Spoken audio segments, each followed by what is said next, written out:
Whoa, hello. I became bookish for 2025 and here's how it's going. I have 21 books. 3 of them I did not finish. 2 of them I have yet to read. They are on my list for this summer. So I'm gonna go ahead and talk about the present, and I'll talk about the books that I didn't finish, and I'll talk about every other book, and then I will make a list of my top 5. This is what I'm reading right now. Chimamanda Ngozi Adichie's Americana. This is such a good book. Loving it so far. I'm having the experience of growing up in Ghana and moving to, the West. That experience is like reflected back to me in this book, and I don't think I ever had the time to even process what a change that was and really think about how everything about myself had to adapt. Yeah, reading this as I'm about to turn 25, I feel like this is the perfect time to read this because I can fully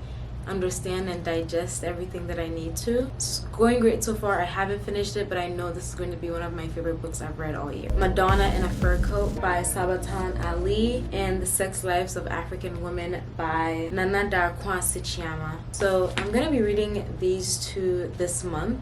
Hopefully. We're gonna talk about the books that I did not finish. These are the books that I put on my DNF list. Sometimes it's okay to just be like, I don't want to finish reading this book. I beat myself up so much when it comes to that. I'm like, no, I need to finish it. People have rated it so highly, like I must know what it's about. But sometimes, in the words of Amaya Papaya, I'm not the book that someone should be reading, and that's okay. And these are the books that I should not be reading. Jean-Paul Sartre's Nausea. Maybe I'll revisit this one at a time where, I don't know, my brain is more advanced, but this was so hard to read. Just the way he writes. There's nothing else. Like, the story sounds interesting. It's about a man, he's like struggling with the realization of his like freedom, trying to find like meaning in life and things like that. And I love Existential. I love Existential. This just didn't do it for me. And then we have Han Khan's The Vegetarian. This won so many prizes. It was the 2024 Nobel Prize in Literature, and it also won the Man Booker International Prize. I see all of this and I'm like, wow, this must be an amazing book. But I got into it and it was way too jarring for me. A lot of people did tell me that it was disturbing, it was hard to read,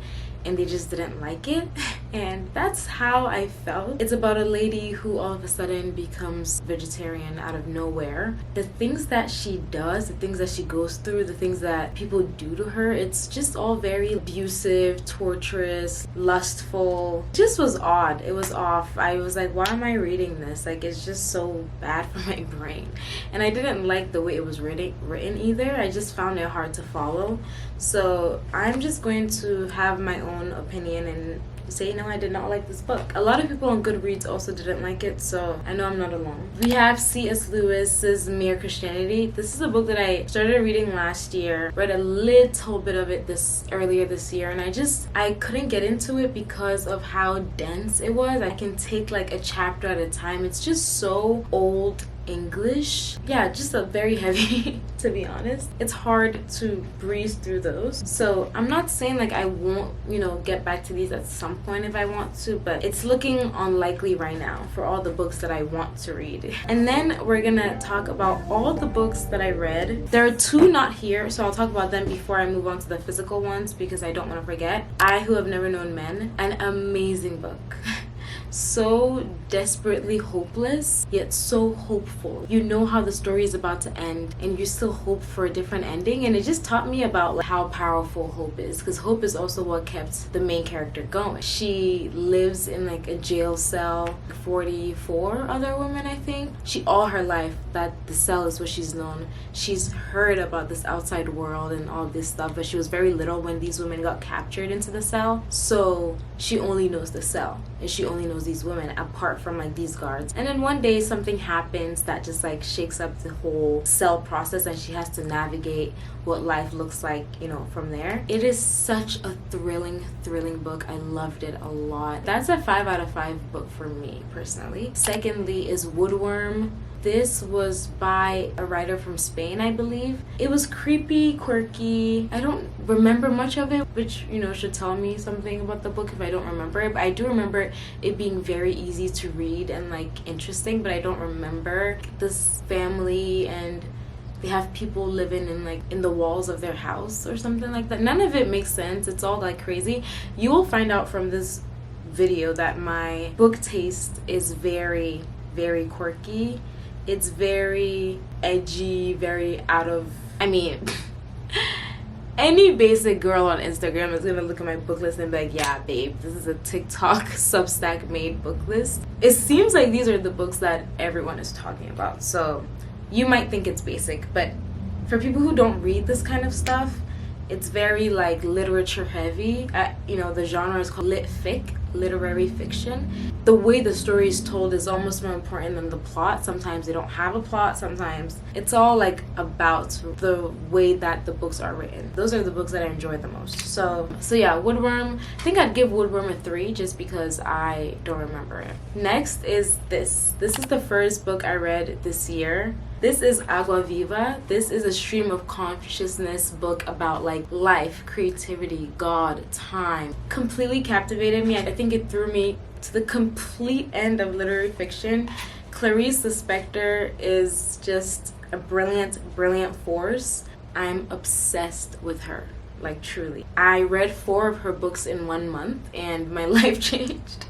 So read at your own risk. Very existential, very why are we here, what's our purpose, and how do we grasp onto the unseen that we know is very much real, like God and the future and like dreams and visions. I loved it. This book means a lot to me because I feel like my life, it drastically has changed all year. This really set the precedent for it, I think, amongst other things, amongst the fact that we traveled out of the country for 6 months, and that will change anybody. This book also, it was a catalyst for some much needed like brain revival. It really got me amped up in like the appetite to read. Let's just put it plainly.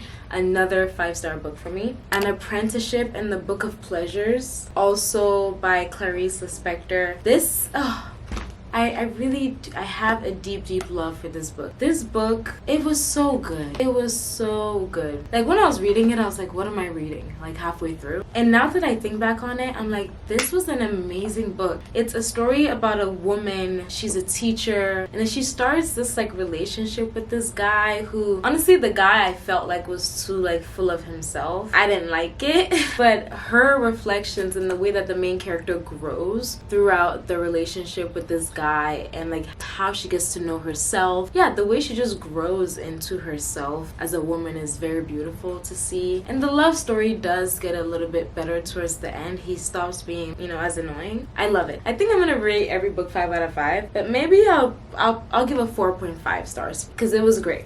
It was great. The Sun on My Head by Giovanni Martins. This book means a lot to me because I read this in Brazil. So I traveled with my husband. We stayed in one country at a time for a month up until June, and then we just got back. Every country that I went to, I tried to get a book that is written from someone who is in the country, like a new book, like either a classic author or an author that, you know, is from that country and is like up and coming. I just wanted works from the country that I was staying in, but, you know, have been translated into English because, you know, I'm bad with languages. Lady at the bookstore recommended this to me, and she did her big one. Let me tell you that. She did her big one. I could read these over and over and over again. It's a series of short stories about a guy's experience growing up in the favela, and it's just a collection of like different stories that happened while he was, you know, living in a favela in Rio. We were staying in Rio. We didn't go to the favelas because we just heard how crazy and scary they are, and I'm sure they probably aren't that crazy and scary, but I know dangerous things can happen, so we kind of stayed away from there. But reading about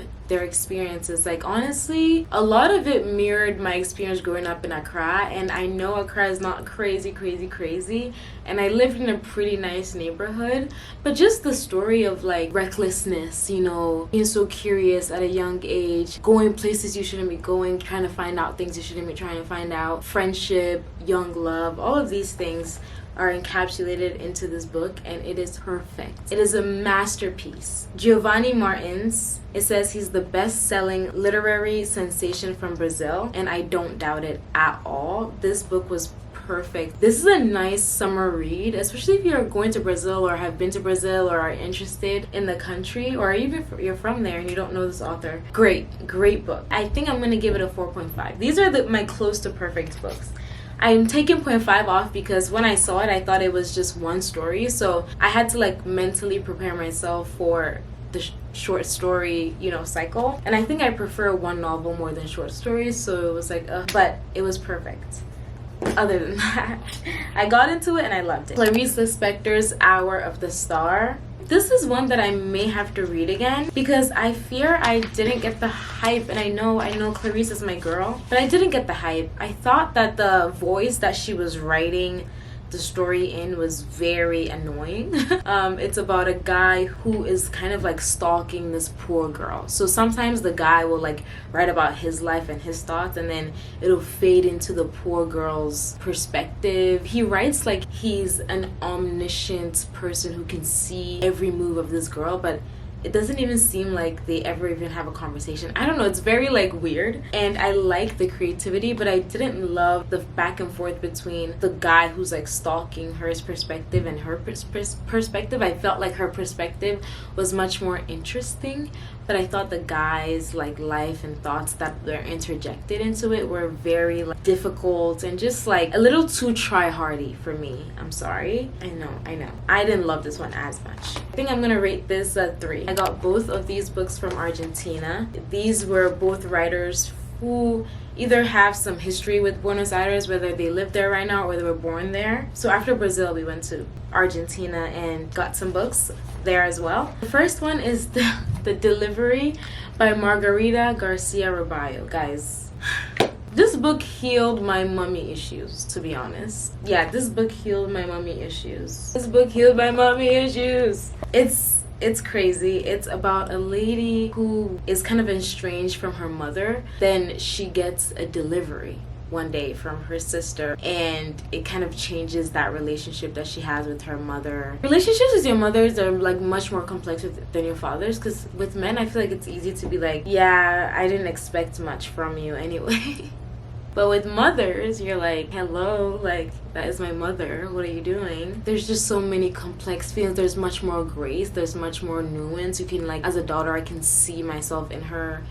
I can see all these things. So it's a lot more complicated, and I love it. I thought it was a perfect reflection of that. I also thought it was so funny. It had me laughing so much at some points. You know what? I'm going to give this one a 4. Just because I hated the ending. Hated it. Could have been better. Ariana Harwood's Die My Love. I heard that this was being adapted into a movie with Jennifer Lawrence and what's his name? The other guy? The vampire in Twilight. But I don't know, because I didn't love this book. I had no idea that it even had any hype when the lady at the bookstore gave it to me. And it was longlisted for the Booker International Prize in 2018. You know, I hold those lists pretty near and dear. I thought it was funny. I thought it was very real and raw. This is about a lady who is married, she just had a baby, and she gets this like really intrusive thoughts, and she kind of like doesn't stop them. She lets the demons win, girl. She lets the demons win sometimes. It's interesting because from what I can tell about what people say about motherhood and marriage, and even like experiencing marriage, though it be a joy, there are definitely some very, very real moments in here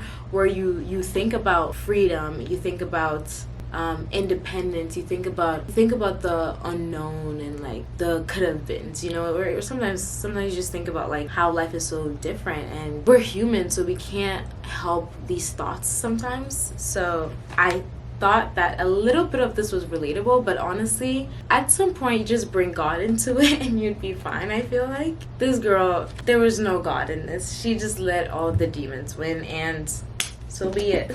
I'm gonna give this a 3.5. This is The Bluest Eye by Toni Morrison. Ooh, what a real and honest depiction of growing up in a Black household. Even as an African who's living in America, I really relate to some of these. Although I'm not African American or Black American, I don't really feel ties to America, or the experience can be the same. And what I mean by that is like some of the culture, some of the values, some of the way we look at life. Trigger warning: sexual assault, sexual abuse. There's some of that in this book, and the way that it is handled by the family and the community is very true to real life. And the kind of shock and pain and hurt like you can feel with the way that older men impose on younger women, and the way that stuff is handled is very crazy. That's what stood out the most to me in here, and I thought it was very true, amongst a whole bunch of other things. I mean, this is about a girl who prays to God every night to get blue eyes, and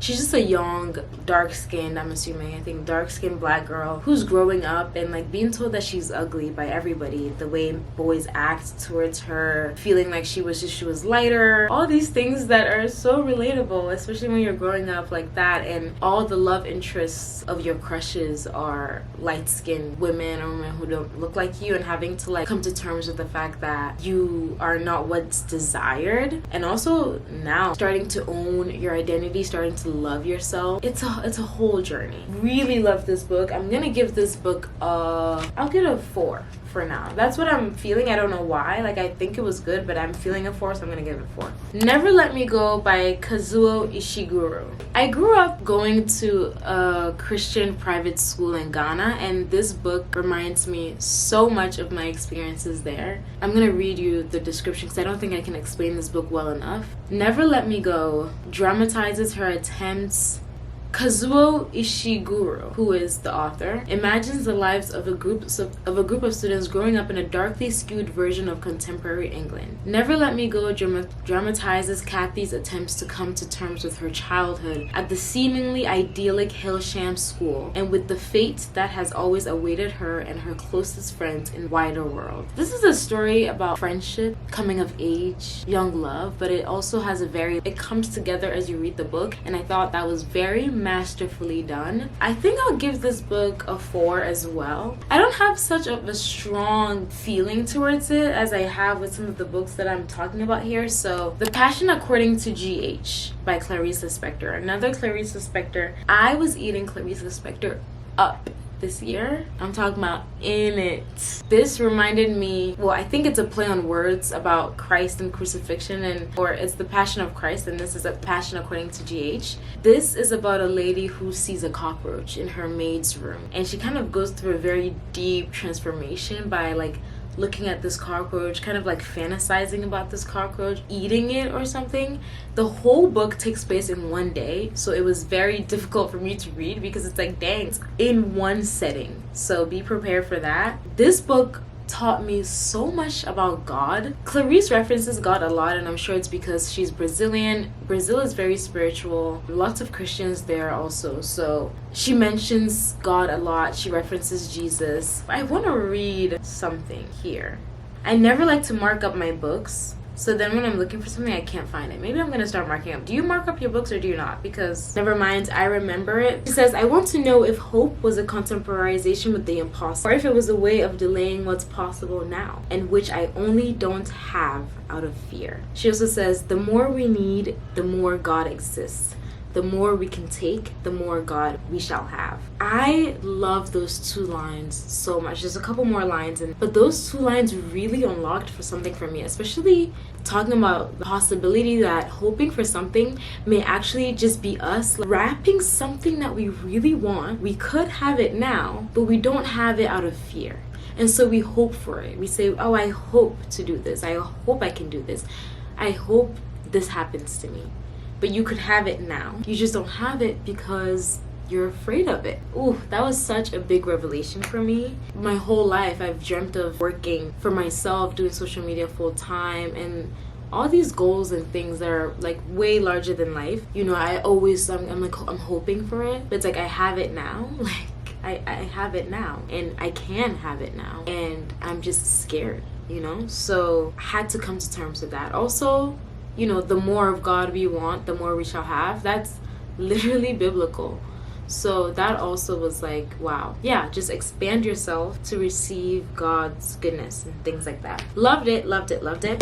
This is Perfection by Vincenzo Latronico. This was shortlisted for the Man Booker International Prize this year, along with some other books. I haven't read them, but this is the only one that I read. Oh my goodness. What a great book.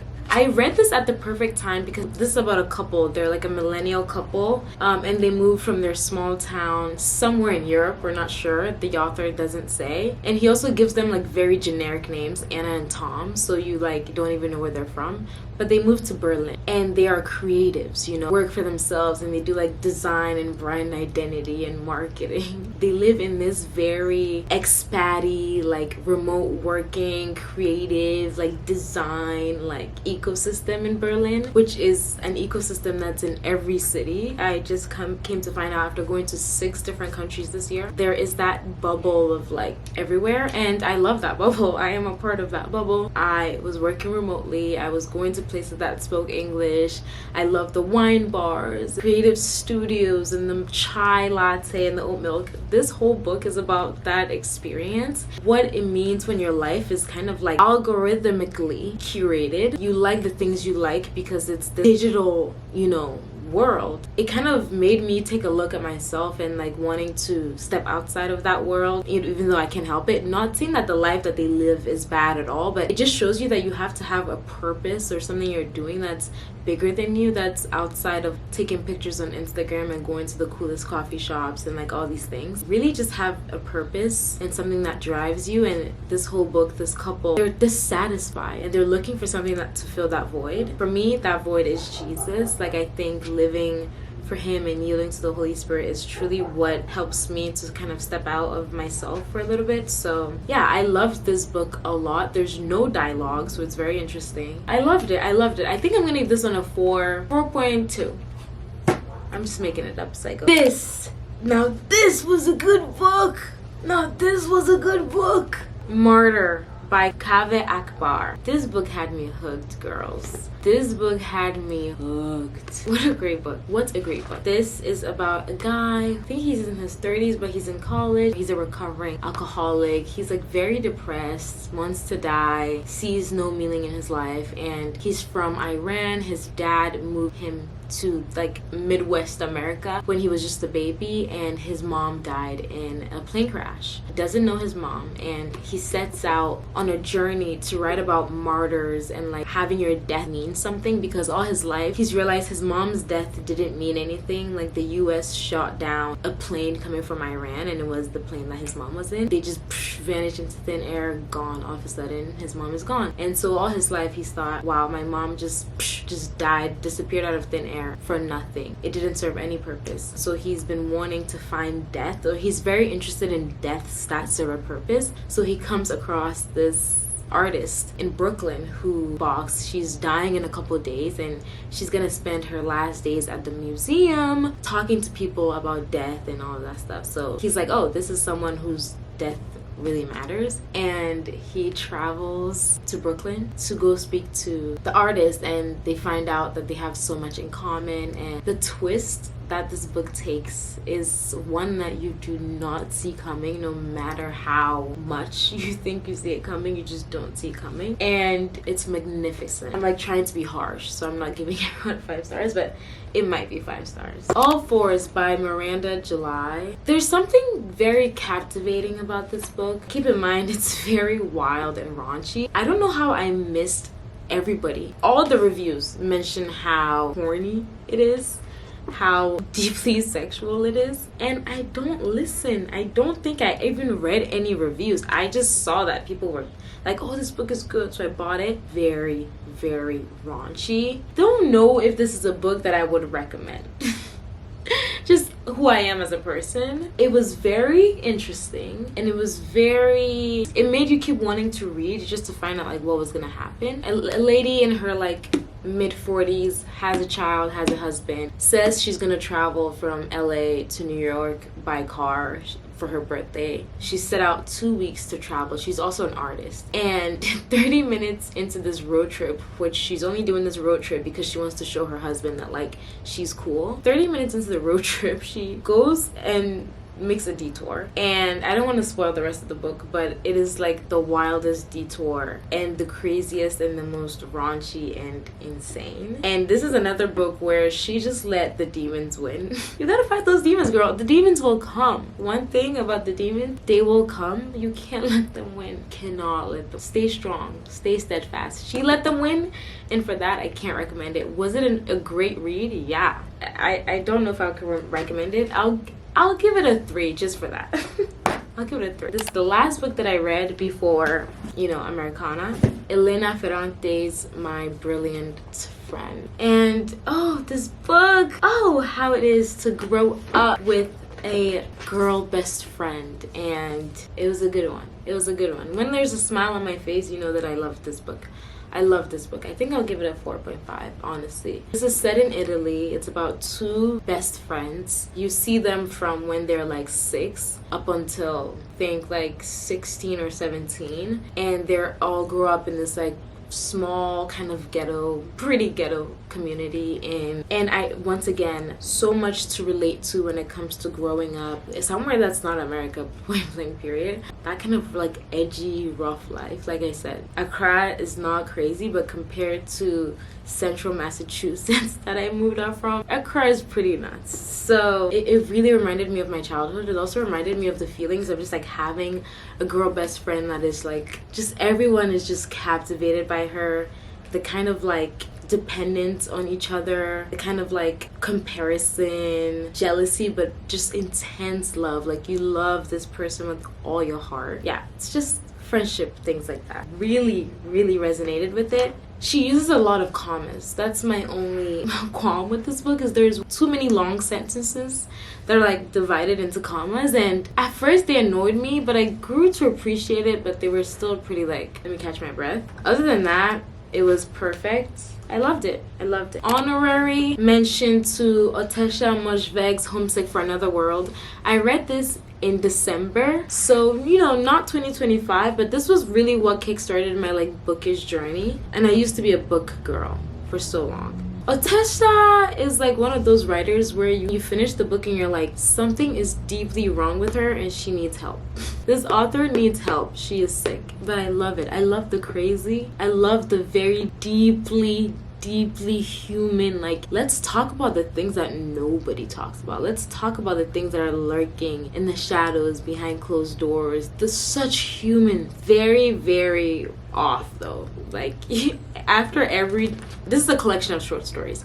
After every short story, I sat there like, what is wrong with her? Like, how do you even come up with something like this? But it was really good, and honestly, it's pretty close to 5 as well for me. So many good ones, guys. So many good ones. Okay, first place goes to Agua Viva. I'm gonna reread this book again this year. I just know it. Second place, after number 1, these are in no particular order: Martyr, Perfection, The Sun on My Head, Elena Ferrante's My Brilliant Friend, Chimamanda Ngozi Adichie's Americana. Although I'm not done, I just know it's gonna be top 2, and it will be 2 because Agua Viva is 1. Okay, so these are all the books that I've read this year, 2 of whom I have yet to read, 3 of whom I didn't finish. Thank you for watching. Let me know if you have any thoughts, if we share similar sentiments of any of the books, any recommendations you have for me based off of my book. Let me know down below. I love you, I do. Thank you for watching, and I'll see you in another video. Bye.